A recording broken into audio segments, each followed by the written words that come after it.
Salvation People of Tomorrow, halo semuanya, selamat datang di POKA, Podcast WA Amsa. Dengan tema kali ini, Public Health, Perspective Medical Mission and Outreach, di mana kita akan mendalami seputar Ambassador of Public Health, mulai dari pengalaman-pengalaman, inspirasi, tantangan, dan dampak positif dibaliknya. Perkenalkan, nama saya Kristo Himata Ikusya, yang saat ini akan menjadi host pada podcast kali ini. Senang bisa mempersembahkan podcast spesial hari ini dengan bintang tamu kita, yaitu Kak Debbie sebagai Ambassador Public Health.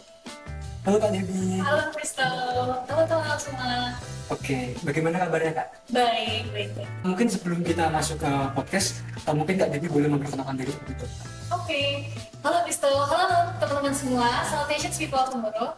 Perkenalkan, nama saya Deborah Riyadi sebagai Ambassador of Public Health for District 6 AMSA Indonesia 2023-2024. Dan hari ini saya senang sekali ya bisa bertemu dengan Kristo dan juga teman-teman semua yang hadir secara online di podcast untuk mengadakan bincang-bincang bersama ya. Oke, langsung aja masuk ke pertanyaan pertama Kak. Apa yang menginspirasi Kak Debbie untuk mendedikasikan diri serta skill yang Kak Debbie miliki untuk program-program yang menjangkau masyarakat Kak? Mungkin bisa dijelaskan Kak. Oke, terima kasih ya buat pertanyaannya. Jadi sebelum Debbie terjun pada pertanyaan itu, mungkin teman-teman sempat berpikir sebenarnya Ambassador of Public Health itu apa sih? Kayak kenapa kok perlu APH ya dalam AMSA Indonesia? Jadi AMSA Indonesia ini ada berbagai proker dan salah satu filosofinya ini kan ada knowledge, action, and friendship. Dan untuk mewujudkan action ini kita ada butuh untuk program kerja sosial. Maka dari itu dibutuhkan AMSA Indonesia untuk memperpanjang tangan dari License Officer for Non-Governmental Organization dan License Officer for Governmental Organization. Dan secara simpel, APH ini tugasnya untuk mewujudkan proker dan untuk health campaign seperti itu. Nah, kenapa sih kok Debbie pengen dia menjadi APH? Sebenarnya teman-teman, perjalanannya Debbie dari APH ini bukan suatu hal yang dimulai dari kepastian. Banyak hal yang di dalam benak Debbie gitu ya, banyak hal yang membuat aku masih ragu untuk menjadi APH. Tapi satu hal yang aku pikirkan gitu ya, kalau misalnya kita sekarang itu bisa apa sih sebagai mahasiswa kedokteran? Kita itu kan bisa menjangkau masyarakat, dan aku rasa dengan menjadi APH banyak sekali kesempatan dan banyak sekali peluang yang saya bisa ambil untuk mempergunakan kesempatan aku untuk menjangkau masyarakat. Itu sebabnya aku ingin jadi Ambassador of Public Health. Oke, terima kasih Kak atas jawaban yang sangat menarik ya. Dan aku mau tanya nih Kak, apakah waktu menjalani sebagai APH ini adakah tantangan-tantangan Kak dalam jalankan program-program mungkin ataupun dalam kegiatan sehari-hari Kak? Oke, itu menarik juga ya teman-teman semua, karena pasti dalam kehidupan sehari-hari kita juga tidak terlepas dari tantangan-tantangan. Dan bagi saya sendiri, saya mengalami banyak sekali tantangan pada saat candidacy di Top 12 candidacy campaign. Jadi kalau gini kalau misalnya kita di AMSA Indonesia kan kita ada seleksinya untuk menjadi APH, dan seleksinya itu kita mulai dari saat kita menjadi Top 12 candidates of APH dan kita diwajibkan untuk mengadakan health campaign. Jadi pas tahun pertama saya di AMSA itu masih banyak tanda tanya gitu. Dan saya ini kan belum jadi koordinator, belum pernah menjadi project officer. Jadi yang tiba-tiba saya dari staff, kemudian menjadi project officer, menjadi seorang yang memimpin suatu program, itu kaget gitu ya. Tiba-tiba banyak banget kan, banyak hal yang tak terduga dari sana, gimana cara yang memimpin, dan itu yang buat aku kaget sih sebenarnya Kristo. Oke. Pengalamannya berarti lumayan banyak ya? Oh enggak, masih belajar kok Kristo. Oke. Dan berdasarkan pengalaman tadi, apa kunci Kak Debbie untuk mencapai kesuksesan dari setiap prokernya? Kunci ya?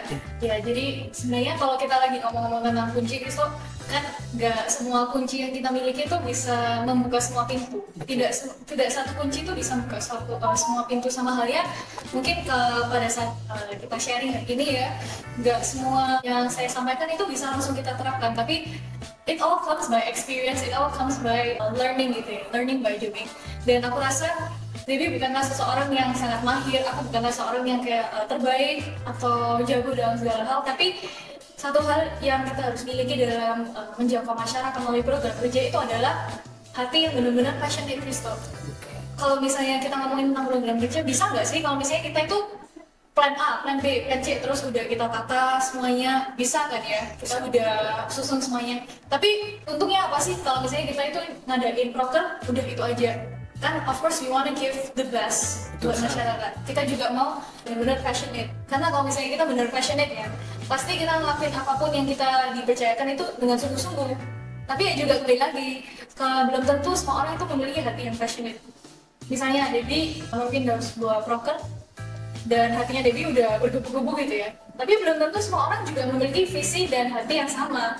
Bisa jadi orang lain alah gitu doang, atau alah kan cuma proker aja gitu ya.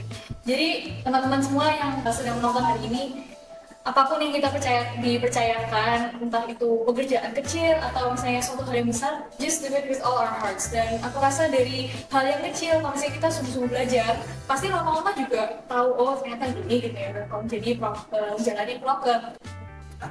Catat ya teman-teman, kunci sukses dari Kak Debbie itu totalitas. Benar, totalitas. Oke, lanjut. Dari pengalaman Kak Debbie sebelumnya, apakah ada pengalaman yang masih terkesan Kak sampai sekarang? Pengalaman terkesan ya, sebenarnya ini baru beberapa bulan Debbie dipercayakan sebagai ambassador public health Islam. Artinya nggak sampai setengah tahun, tapi aku rasa banyak banget pengalaman yang aku bisa rasakan. Pertama dari kesempatan untuk menjangkau masyarakat. Aku nggak akan bisa membayangkan diriku saat ini jadi seseorang yang bisa menjangkau teman-teman yang disabilitas. Karena salah satu health campaign di dalam kandidasi Debbie pada saat itu tentang disabilitas. Kita menjangkau adik-adik yang dalam berkebutuhan khusus, kita juga menjangkau beberapa teman, dan banyak hal sekali kesempatan yang tidak bisa aku dapatkan kalau bukan jadi ambassador public health. Contohnya bisa menjadi host, bisa menjadi MC moderator dalam berbagai rangkaian acara, dan itu suatu proses yang luar biasa gitu, suatu cerita yang luar biasa saat aku lihat ke belakang lagi gitu. Tapi kembali lagi, kalau misalnya kita pengen suatu cerita yang baik, pengen suatu pemandangan yang indah, ya nggak bisa kita dapetin dengan gampang, juga ada perjuangannya gitu teman-teman. So what I'm trying to say is, kalau kita mau menjangkau masyarakat, nggak harus kok menjadi ambassador of public health, nggak harus kita menjadi APH dulu baru jangkau masyarakat, dan juga nggak harus dulu kita become something very big gitu, enggak. Start aja dari sesuatu yang sederhana. Misalnya kita di AMSA itu dipercayakan sebagai apa sih? Entah itu di logistik, di fooddoc, atau apapun, just do it with all our hearts gitu ya. Oke, terima kasih Kak. Sebelum lanjut ke pertanyaan selanjutnya, mungkin Kak Debbie ada kata-kata buat teman-teman yang mau memulai atau baru memulai untuk terjun ke masyarakat Kak.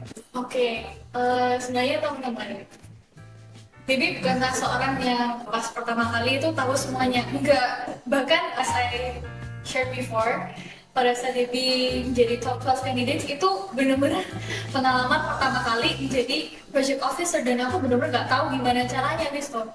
Tapi yang namanya ada koneksi kan kita bisa tanya-tanya ya. Betul. Yang penting kalau misalnya kita bingung ya, kita bisa komunikasikannya dengan kakak-kakak senior ataupun teman-teman yang lebih mahir dalam hal itu.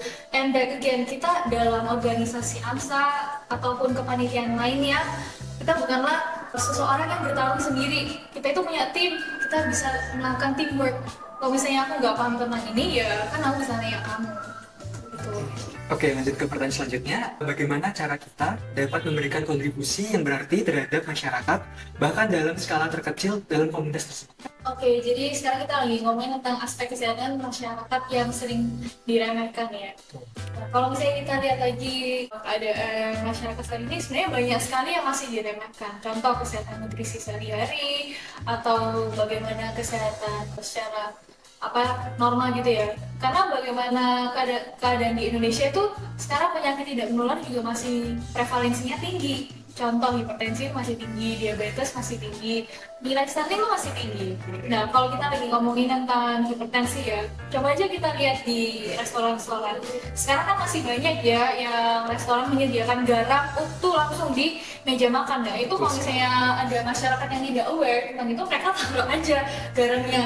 Ataupun juga di beberapa tempat lain juga banyak yang masih meremehkan tentang kesehatan gizi anak. Itu sebabnya prevalensi stunting di Indonesia itu masih tinggi, bahkan Indonesia ini berada pada tingkat 5 di Asia. Nah, oleh sebab itu kami bersama AMSA Indonesia mengadakan kampanye kesehatan National Nutrition Day 2024 dengan harapan supaya kesehatan nutrisi di Indonesia ini bisa berkembang. Dan juga saya dan beberapa teman Ambassador of Public Health lainnya, kita mengadakan health campaign yang selama semester ini dengan 7 kali health campaign, dengan harapan kita bisa meningkatkan kesadaran masyarakat tentang berbagai isu kesehatan. Oke, berhubung tadi membahas tentang proker-proker dari AMSA, Kak, bagaimana Kak Debbie itu memastikan bahwa program tersebut dapat berjalan dengan lancar dan bagaimana cara menjangkaunya kepada masyarakat-masyarakat?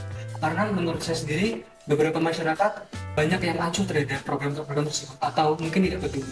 Itu sih. Oke, aku setuju banget sih teman-teman semua, karena kalau kita lagi ngomongin tentang penjangkauan itu bukanlah suatu hal yang mudah, dan aku juga merasakan bahwa menjadi ambassador of public health itu bukanlah suatu hal yang mudah, karena saat kita menjadi APH kita menjadi social figure ya, kita menjadi seorang yang dipandang masyarakat, dan justru kalau misalnya kita bisa gunakan itu dengan baik-baik, program kerja yang kita berikan itu bisa bermanfaat dan bisa mendalam, bisa menjangkau sungguh-sungguh. Makanya kita sebagai APH ini tidak bekerja sendirian teman-teman. Kita bekerja bersama governmental organizations, kita bekerja bersama Kemenkes, dengan IDAI dan berbagai non-governmental organization.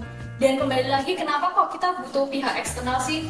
Karena kita sebagai AMSA Indonesia ini kan organisasi mahasiswa kedokteran. Kita nggak bisa kalau berikan program kerja itu aja. Kita butuh cabang dari sini, kita butuh penjangkauan dari sini supaya kalau orang tahu atau orang mendengarkan Kemenkes, oh ini Kemenkes ya. Jadi ada connectionnya, there's more validity, lebih outreach ke banyak orang, dan pasti tidak terlepas dari penggunaan teknologi. Kita sekarang bisa menggunakan banyak hal ya, Instagram, YouTube untuk menjangkau masyarakat. Betul. Mungkin sebelum kami tutup, dari Kak Debbie apakah ada satu atau dua patah kata? Oke. Jadi teman-teman semua, terima kasih ya buat AMSA yang mengundang Debbie pada pembicaraan kali ini untuk membahas seluk-beluk dari Ambassador of Public Health. Teman-teman semua, kalau dari Debbie sih sebenarnya aku nggak nyangka bisa hari ini ngomong-ngomong bersama Crystal di dalam suatu podcast. Itu bukanlah suatu hal yang aku bisa bayangkan menjadi Ambassador of Public Health untuk menjangkau masyarakat juga. Tapi satu hal yang aku selalu lakukan adalah aku mesti berani untuk mengambil keputusan. Jadi teman-teman semua, jangan takut apa yang kalian dipercayakan. Berani aja keluar dari zona nyaman kalian sendiri. Karena aku percaya di saat kalian keluar dari zona nyaman, disitulah zona kalian bertumbuh. Itu aja sih. Thank you. Oke, terima kasih teman-teman yang telah menonton. Saya yakin kita akan mendapatkan banyak wawasan yang berharga dari Kak Debbie sebagai narasumber kami. Lighting the Spirit, Organic the Potential. Viva AMSA! Jangan lupa like, share, komen, dan subscribe. Dan nantikan episode podcast selanjutnya. Terima kasih. Dadah.